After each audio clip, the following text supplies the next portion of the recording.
Lectura de febrero 17, libro de Levítico, capítulo 4 y 5. El Señor le dijo a Moisés: da las siguientes instrucciones al pueblo de Israel. De esta manera deben proceder con aquellos que pecan involuntariamente al hacer algo que viola uno de los mandatos del Señor. Si el sumo sacerdote peca y así mancha de culpa a toda la comunidad, debe presentar una ofrenda por el pecado que cometió. Debe ofrecer al Señor un becerro sin defecto. Debe llevar el becerro al Señor a la entrada del tabernáculo, colocar su mano sobre la cabeza del becerro y matarlo delante del Señor.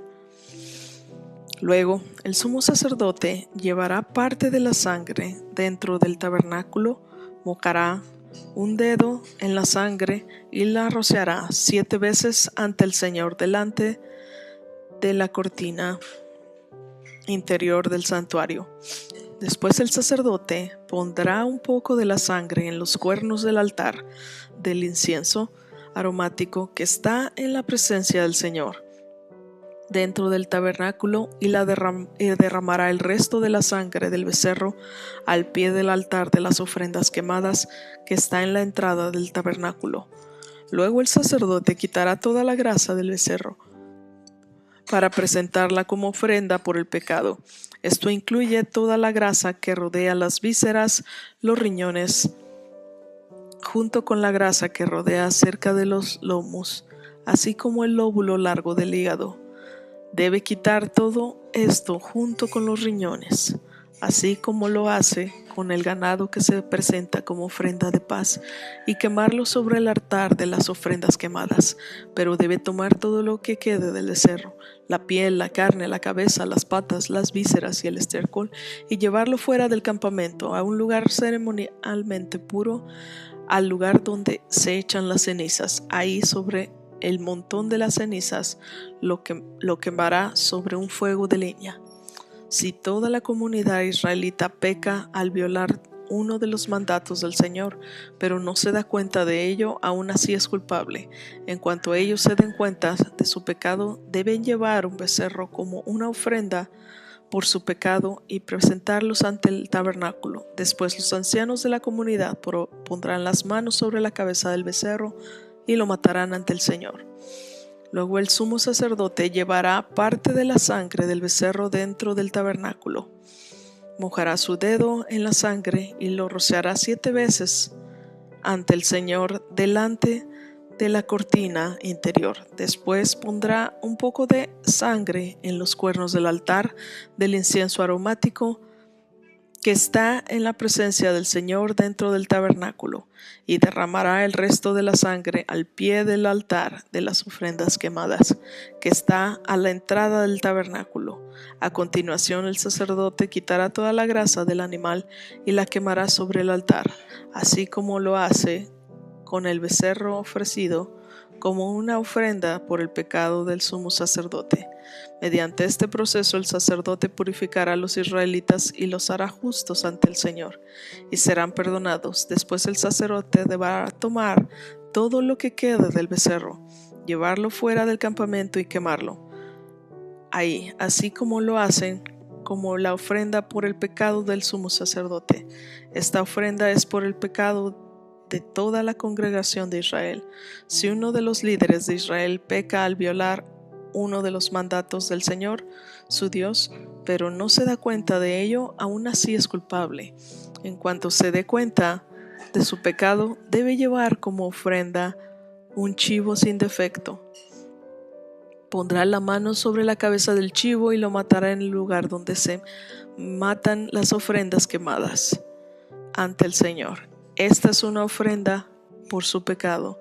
Luego el sacerdote mojará su dedo en la sangre de la ofrenda por el pecado y la pondrá en los cuernos del altar para las ofrendas quemadas, y derramará. Después debe quemar toda la grasa del chivo sobre el altar, así como lo hacen con el sacerdote. Al purificar al líder de sus pecados, lo hará justo ante el Señor y será perdonado. Si alguien de la gente común peca al violar uno de los mandatos del Señor, pero no se da cuenta de ello, aún así es culpable. Cuando se dé cuenta de su pecado, deberá llevar como ofrenda por su pecado una cabra sin defecto. Pondrá la mano sobre la cabeza de la ofrenda por el pecado y la matará en el lugar donde se matan las ofrendas quemadas. Después el sacerdote mojará su dedo en la sangre y pondrá en los cuernos del altar de las ofrendas quemadas y derramará el resto de la sangre al pie del altar. Luego quitará toda la grasa de la cabra tal como hace con la grasa de una ofrenda de paz. Quemará la grasa sobre el altar y será de un aroma agradable al Señor. Mediante este proceso el sacerdote purificará a la persona, la hará justa ante el Señor y será perdonada. Si lleva una oveja como ofrenda por el pecado, debe ser una hembra sin defecto. Pondrá la mano sobre la cabeza de la ofrenda por el pecado y la matará en el lugar donde se matan las ofrendas quemadas. Luego el sacerdote mojará sus dedos en la sangre de la ofrenda por el pecado y la pondrá en los cuernos del altar de las ofrendas quemadas y derramará el resto de su sangre al pie del altar. Después debe quitar toda la grasa de la oveja tal como lo hace con la grasa de una oveja que se presenta como ofrenda de paz. Quemará la grasa sobre el altar encima de las ofrendas especiales presentadas al Señor. Mediante este proceso el sacerdote purificará a la persona de su pecado y la hará justa ante el Señor y será perdonada. Si te llaman a testificar sobre algo que hayas visto o que sepas, es pecado negarse a testificar y serás castigado por tu pecado. O supongamos que, sin saberlo, tocas a algo que queda ceremonialmente impuro, como el cadáver de un animal impuro. Cuando te das cuenta que lo has hecho, debes admitir tu contaminación y tu culpabilidad. Eso rige por igual, ya sea un animal salvaje o un animal doméstico, o un animal que corre por el suelo. O supongamos que, sin saberlo, tocas algo que te hace impuro. Cuando te das cuenta de lo que has hecho, debes admitir tu culpabilidad. O supongamos que haces un voto imprudente de cualquier clase, ya sea su propósito bueno o malo. Cuando te des cuenta de la necesidad del voto, debes admitir tu culpabilidad. Cuando te des cuenta de tu culpabilidad en cualquiera de estos casos, deberás confesar tu pecado. Entonces deberás llevar al Señor como castigo por tu pecado una hembra del rebaño, ya sea una oveja o cabra. Esta es una ofrenda por el pecado con la cual el sacerdote te purificará tu pecado y te hará justo ante el Señor. Sin embargo, si no te alcanza para comprar una oveja, puedes llevarle al Señor 2 tórtolas o 2 pichones de paloma como castigo por tu pecado. Una de las aves será la ofrenda por el pecado y la otra será la ofrenda quemada. Las llevarás al sacerdote, quien presentará la primera ave como ofrenda por el pecado. Le arrancará el pescuezo, pero sin separarle de la cabeza del cuerpo. Después rociará un poco de sangre de la ofrenda por el pecado en cada lado del altar y escurrirá el resto de la sangre al pie del altar. Es una ofrenda por el pecado. Luego el sacerdote preparará la segunda ave como ofrenda quemada, siguiendo los procedimientos establecidos mediante este proceso. El sacerdote te purificará de tu pecado y te hará justo ante el Señor y serás perdonado. Si no te alcanza para comprar las 2 tórtolas o 2 pichones, podrás llevar 2 litros de harina selecta como ofrenda por tu pecado. Puesto que una ofrenda por el pecado no la humedecerás con aceite de oliva ni le pondrás incienso. Lleva la harina al sacerdote, quien tomará un puñado como porción representativa. Él la quemará sobre el altar, encima de las ofrendas especiales presentadas al Señor. Es una ofrenda por el pecado. Mediante este proceso, el sacerdote purificará a los que sean culpables de cualquier De cualquiera de estos pecados los hará justos ante el Señor y serán perdonados. El resto de la harina selecta le pertenecerá al sacerdote, tal como la ofrenda de grano. El Señor le dijo a Moisés: si uno de ustedes peca involuntariamente al contaminar la propiedad sagrada del Señor, debe llevar al Señor una ofrenda por la culpa. La ofrenda debe ser un carnero sin defecto de su propio rebaño, o puede comprar uno del mismo valor con plata calculada según el peso del ciclo del santuario. La persona tiene que hacer restitución por la propiedad sagrada que dañó, pagando por la pérdida más un 20% adicional. Cuando le entregue el pago al sacerdote, él lo purificará con el carnero sacrificado como ofrenda por la culpa, y lo hará justo ante el Señor y será perdonado. Supongamos que alguien peca al desobedecer uno de los mandatos del Señor, aunque no esté consciente de lo que hizo, es culpable y será castigado por su pecado.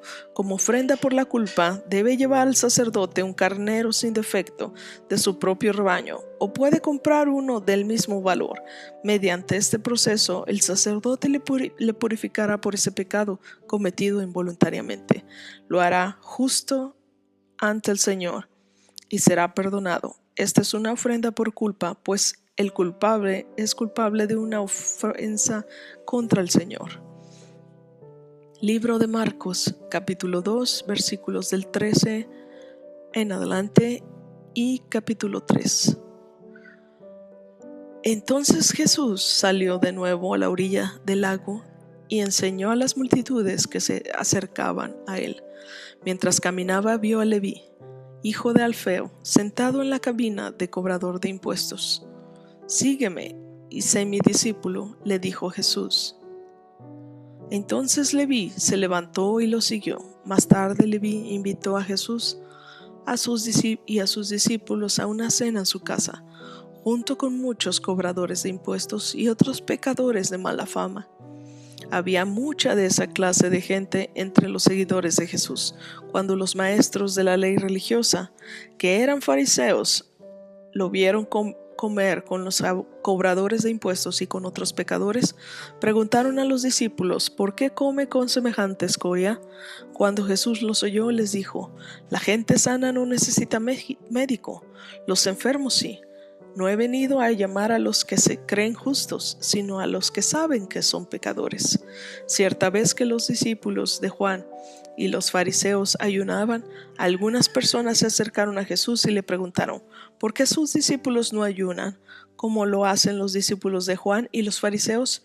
Jesús les contestó: ¿acaso los invitados de una boda ayunan mientras festejan con el novio? Por supuesto que no, no pueden ayunar mientras el novio está con ellos. Pero un día el novio será llevado y entonces sí ayunarán. Además, ¿a quién se le ocurrirá remendar una prenda vieja con tela nueva? Pues el remedio nuevo encogería y se desprendería de la tela vieja, lo cual dejaría una rotura aún mayor que la anterior. Y nadie pone vino nuevo en cueros viejos, pues el vino reventaría los cueros, y tanto el vino como los cueros se echarían a perder. El vino nuevo necesita cueros nuevos. Cierto día de descanso, mientras Jesús caminaba por terrenos sembrados, sus discípulos comenzaron a arrancar espigas de grano para comer. Entonces los fariseos le dijeron a Jesús: mira, ¿por qué tus discípulos violan la ley al cosechar granos en el día de descanso? Jesús les dijo: ¿acaso no han leído en las Escrituras lo que hizo David cuando él y sus compañeros tuvieron hambre? Entró en la casa de Dios en el tiempo de Abiatar. Era sumo sacerdote y violó la ley al comer los panes sagrados que solo los sacerdotes se les permitía comer, y también les dio una porción a sus compañeros. Después Jesús les dijo: el día de descanso se hizo para satisfacer las necesidades de la gente, y no para que la gente satisfaga los requisitos del día de descanso. Así que el Hijo del Hombre es Señor incluso del día de descanso. Jesús entró de nuevo en la sinagoga y vio a un hombre que tenía la mano deforme. Como era el día de descanso, los enemigos de Jesús lo vigilaban de cerca. Si sanaba la mano del hombre, tenían pensado acusarlo por trabajar en el día de descanso. Jesús le dijo al hombre con la mano deforme: ven y ponte de pie enfrente de todos. Luego se dirigió a sus acusadores y les preguntó: ¿permite la ley hacer buenas acciones en el día de descanso o es un día para hacer el mal? ¿Es un día para salvar la vida o para destruirla? Pero ellos no quisieron contestarle. Jesús miró con enojo a los que lo rodeaban, profundamente entristecido por la dureza de su corazón. Entonces le dijo al hombre: extiende la mano. Así que el hombre la extendió y la mano quedó restaurada. Los fariseos salieron enseguida y se reunieron con los partidarios de Herodes para tramar cómo matar a Jesús. Salmo 36, versículos del 1 al 12. A los malvados el pecado les susurra en lo profundo del corazón. No tienen temor de Dios en absoluto. Ciegos de presunción, no pueden ver lo perversos que son en realidad. Todo lo que dice es recordatorio y engañoso. Se niegan a actuar con sabiduría o a hacer el bien. Se quedan despiertos por la noche tramando planes pecaminosos. Sus acciones nunca son buenas, no hacen ningún intento por alejarse del mar. Tu amor inagotable, oh Señor, es tan inmenso como los cielos. Tu fidelidad sobrepasa las nubes. Tu rectitud es como las poderosas montañas, tu justicia como la profundidad de los océanos. Tú cuidas de la gente, de los animales por igual, oh Señor. Qué precioso es tu amor inagotable, oh Dios. Todos los seres humanos encuentran refugio a la sombra de tus alas. Los alimentas con la abundancia de tu propia casa y les permites beber del río de tus delicias, pues tú eres la fuente de vida, la luz con la que vemos. Derrama tu amor inagotable sobre los que te aman. Haz justicia a los de corazón sincero. No permitas que los orgullosos me pisoteen, ni que los malvados me intimiden. Miren, han caído los que hacen el mal. Están derribados, jamás volverán a levantarse. Libro de Proverbios, capítulo 10, versículos del 1 al 2. Un hijo sabio trae alegría a su padre. Un hijo necio trae dolor a su madre. Las riquezas mal habidas no tienen ningún valor duradero, pero vivir debidamente puede salvar tu vida. Gracias por escuchar la lectura de hoy con nosotros. Suscríbete a nuestro canal si aún no lo has hecho. Compártenos para llegar más lejos. Ten un lindo día. Que Dios te bendiga.